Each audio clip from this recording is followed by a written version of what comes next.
Bienvenidos. Dentro del desarrollo de las series de potencias vamos a hablar en esta oportunidad sobre la función de Airy. La función de Airy tiene muchos usos dentro de la físico-matemática, particularmente dentro del estudio de espectros electromagnéticos, la física cuántica e incluso la probabilidad y los fenómenos estocásticos. No se pretende aquí agotar el tema de la función de Airy, sino dar un enfoque desde las series de potencias. En particular vamos a hablar de un tipo muy específico de la función de Airy que después miraremos hacia el final del video cómo está definida formalmente. Bien, entonces el objetivo es el siguiente. Dice que el astrónomo George Butler Airy, que vivió entre 1801 y 1892, estudió la trayectoria de ciertos cuerpos celestes y en su honor se define la función a de x igual a 1 más x al cubo sobre 2 por 3 más x a la 6 sobre 2 por 3 por 5 por 6 más x a la 9 por 2 por 3 por 5 por 6 por 8 por 9 más puntos suspensivos. Toma su nombre, el nombre de don George Airy. Entonces la primera pregunta es ¿cuál es el dominio de la función de Airy? Y B, grafique las tres primeras sumas parciales de dicha función de Airy. Bien, entonces vamos a empezar determinando el dominio. Aquí aparece nuestro astrónomo que trabajó, como les digo, unas aplicaciones es trayectorias de cuerpos celestes, radiaciones de cuerpos celestes y bien. Entonces, lo primero que diríamos es que la función de Airy, pues la podemos escribir como 1 más esta serie donde está involucrada la x. Noten que dejamos este primer término, dado que podríamos pensar que es algo de la forma x a la 0, ¿cierto? Pero no necesitamos involucrarla y nos fijamos que de aquí en adelante pues sigue una regularidad de 3 en 3. Podríamos también incluir este término, pero por facilidad vamos a dejarlo por fuera. Entonces, tomamos la suma desde n igual a 1 hasta infinito de alguna serie a su n. ¿Cuál es la serie a su n? Entonces vamos a mirar cuál es el término general de esa forma. Noten que en el numerador aparecen las potencias de x a la 3.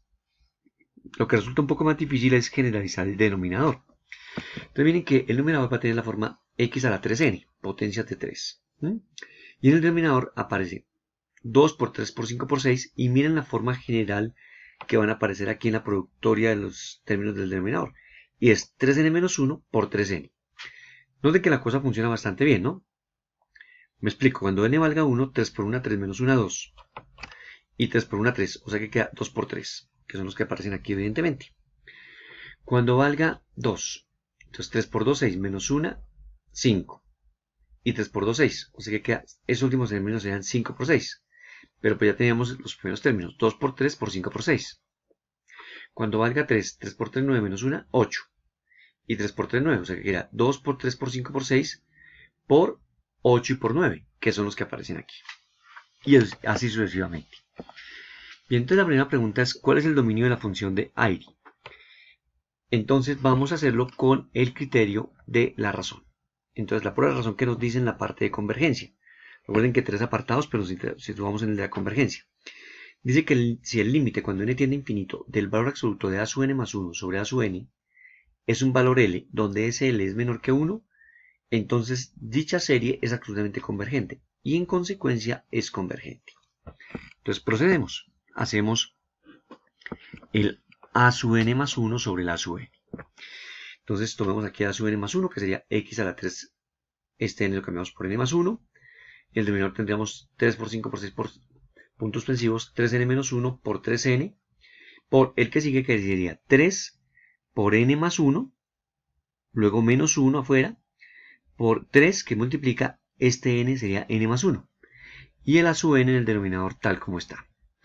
Hacemos producto de extremos y de medios aplicando propiedades de la potenciación y cancelando términos semejantes, ¿cierto? Entonces aquí quedaría x a la 3 por x a la n, por propiedades de la potenciación, este x a la, x a la 3, n por x a la 3, ¿sí? X a la 3, n por x a la 3, esto aquí se cancela, nos queda x a la 3 en el numerador, y luego se va cancelando estos términos,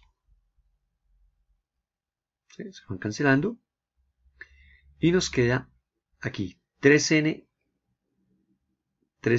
más 3 por 1, 3 menos 1, y aquí distributiva 3n más 3. Aquí quedó 3n más 2, simplificando 3n más 2 y 3n más 3. Y hemos simplificado ya nuestro cociente. Ahora hallamos el límite de ese cociente, del valor absoluto de ese cociente. Entonces tendremos aquí que el límite del valor absoluto de ese cociente sería el límite cuando n tiende a infinito de x a la 3 sobre 3n más 2 por 3n más 3.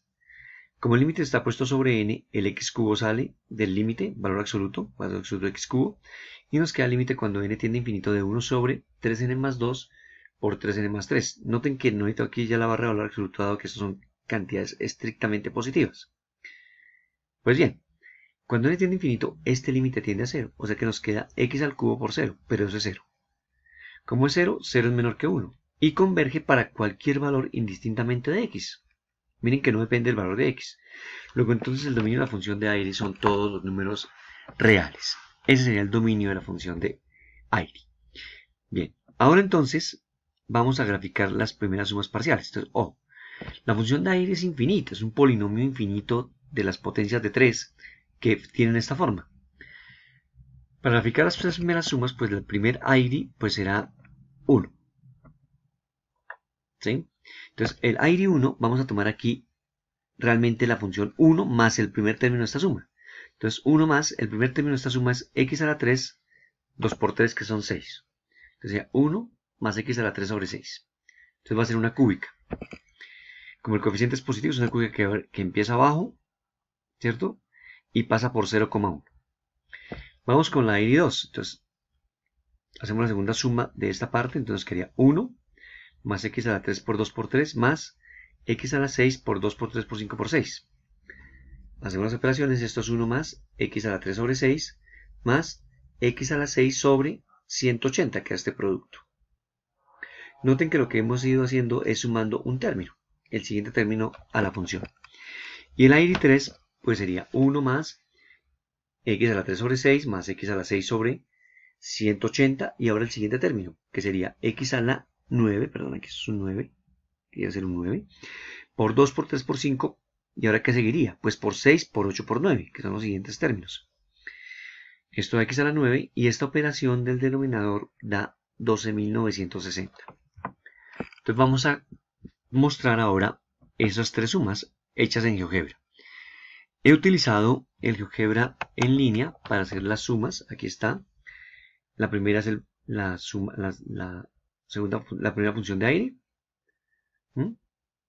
Es la que está en verde. Aquí está el polinomio cúbico. La siguiente es la que teníamos sumándole el siguiente término, que es de grado 6. Que es la que está en rojo. Es una función par. Función par, no, perdón. Es una función con exponente par. Entonces es forma de u. Luego la siguiente es de grado 9. Y aquí he hecho hasta la de grado 12. Para ver cómo miren que a medida que voy sumando, el intervalo donde esto va a ser convergente va a ir aumentando. O, insisto en esta idea, ninguna de esas cuatro es el polinomio o la función de aire. Esos son sumas finitas, o sea que ninguno de esos es.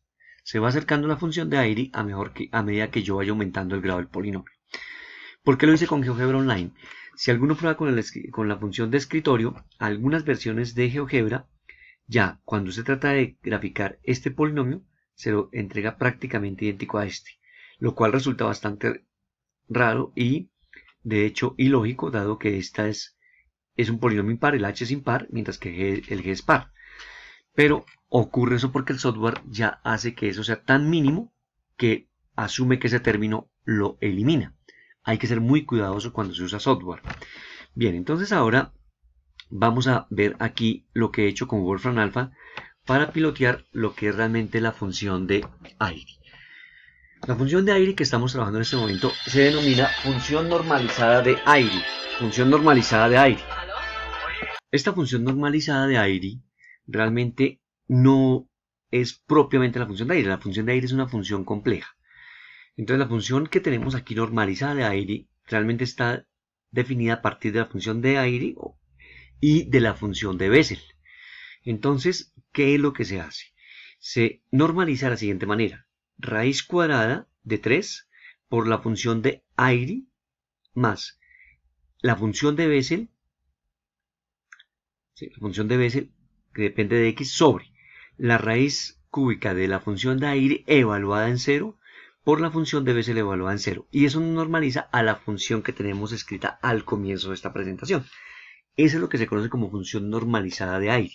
Noten que pasa por donde dijimos nosotros, ¿sí? Por el punto 0,1. Y a medida que hicimos los polinomios, el primer polinomio nos dio un polinomio cúbico, ¿sí? El polinomio cúbico nos daba algo de esta manera. El siguiente nos daba algo de esta forma. Entonces miren que a medida que vamos aumentando el grado del polinomio, el radio de convergencia se va ampliando. Tanto que el dominio va a ser los reales. Es decir, cuando hagamos realmente la función de aire con todos los términos, no con una suma finita, nos va a converger en los reales. He puesto aquí el dominio de esta función, que es la función de aire, como la tenemos escrita al comienzo, insisto en esa idea, y el dominio son todos los números reales. Y expandido en series de potencias, noten que nos da exactamente lo mismo que hicimos, más una expresión de orden 5. Es decir, ¿cierto? Un error en el grado de orden 5. Es decir, uno puede aproximar a x, ¿cierto? A 1 más x a la 3 sobre 6. Y el siguiente será de orden 5 porque el siguiente término real de la función es de orden 6.